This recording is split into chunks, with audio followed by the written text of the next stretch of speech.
اور میں بتاؤں تعویذ کے نام پہ ایسے کیسی چیزیں آج ہمارے سماج میں. میرے بھائیوں وقت اجازت نہیں دیتا کہ میں تفصیل میں جاؤں, صرف آخری ایک بات کہہ کر میں اپنی بات سمیٹنے جا رہا ہوں.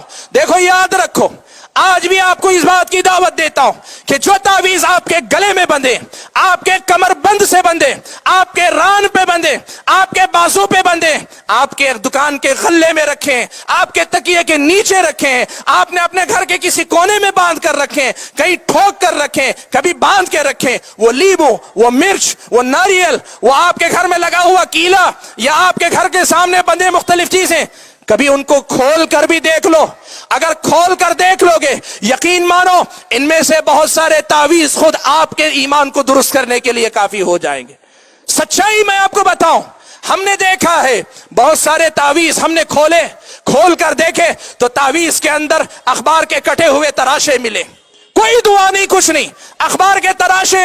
آپ کی جو ہے بدعقیدگی ہے, اور آپ کی بدعقیدگی کا کوئی آدمی سودا کرتا ہے, آپ کے ساتھ تجارت کرتا ہے, آپ کی دنیا لوٹتا ہے, آپ کا ایمان لوٹتا ہے. کبھی ان تعویذوں کو کھول کر دیکھنے کی کوشش کرو. بھائیو ہم نے جو دیکھا ہے اس کے مطابق آپ کے سامنے بتانا چاہیں گے کہ بہت سارے تعویذ ایسے بھی ہوتے ہیں جس میں شرکیہ کلمات لکھے ہوتے ہیں, بہت سارے کلمات ایسے بھی لکھے ہوتے ہیں جو بظاہر عربی رسم الخط میں لکھے ہیں, لیکن نہ وہ اللہ تعالیٰ کی کتاب کی کوئی آیت ہے, نہ حدیث رسول کی سکھائی کوئی دعا ہے, وہ نہ سمجھ میں آنے والے کلمات ہیں. اور علماء نے لکھا ہے کہ اکثر و بیشتر وہ ایسے کلمات ہوتے ہیں جو کسی جن کا نام ہوتے کہ آدمی وہ گلے میں لٹکائے رہتا ہے تو اس جن کو خوش کرتا ہے, اس جن سے کوئی مدد کا طلبگار ہوتا ہے, جن اس کے بدلے میں آ کر بندے کی مدد کرتا ہے.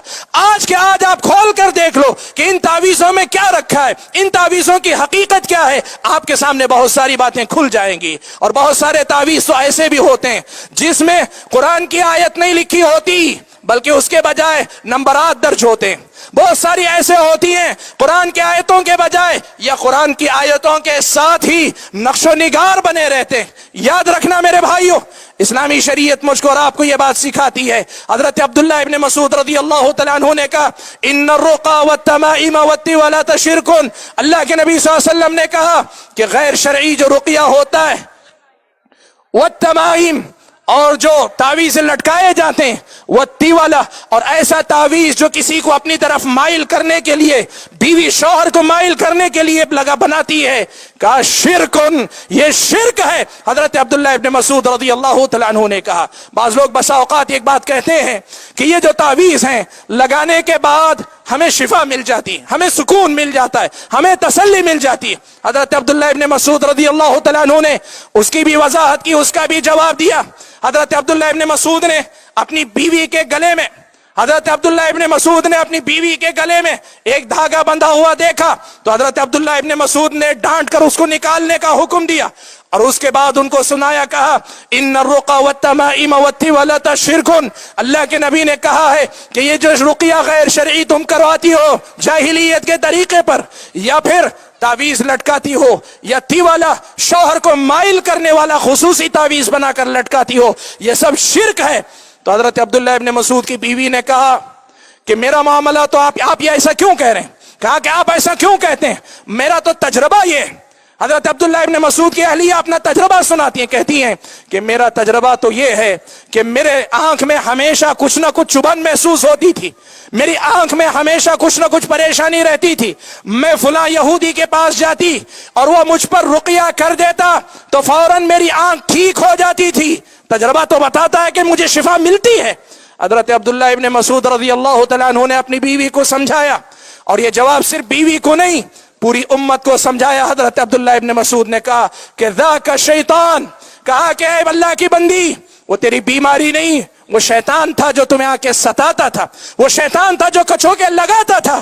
اور جب وہ آدمی تم پر رقیہ کرتا تھا تو شیطان کچوکے لگانے سے باز آ جاتا تھا. کیوں؟ تاکہ تمہارا ایمان اس پر بڑھ جائے اور تمہارا اعتقاد اس پر بڑھ جائے. میرے بھائیو, قرآن و سنت میں جو تعویذ تعوذ کے راستے بتائے گئے ان راستوں کو اپناؤ, ان تمام چیزوں سے اپنا پیچھا چھڑاؤ. اور بھائیو, یہ جو دین و ایمان کی بنیادیں ہیں, یہ دنیا میں سکون و اطمینان کی زندگی دیتی ہیں اور آخرت میں کامیابی سے ہمکنار کرتی ہیں۔ اس لیے ان بیماریوں کی آڑ میں اپنے ایمان اور عقیدے کو متاثر ہونے سے بچاؤ۔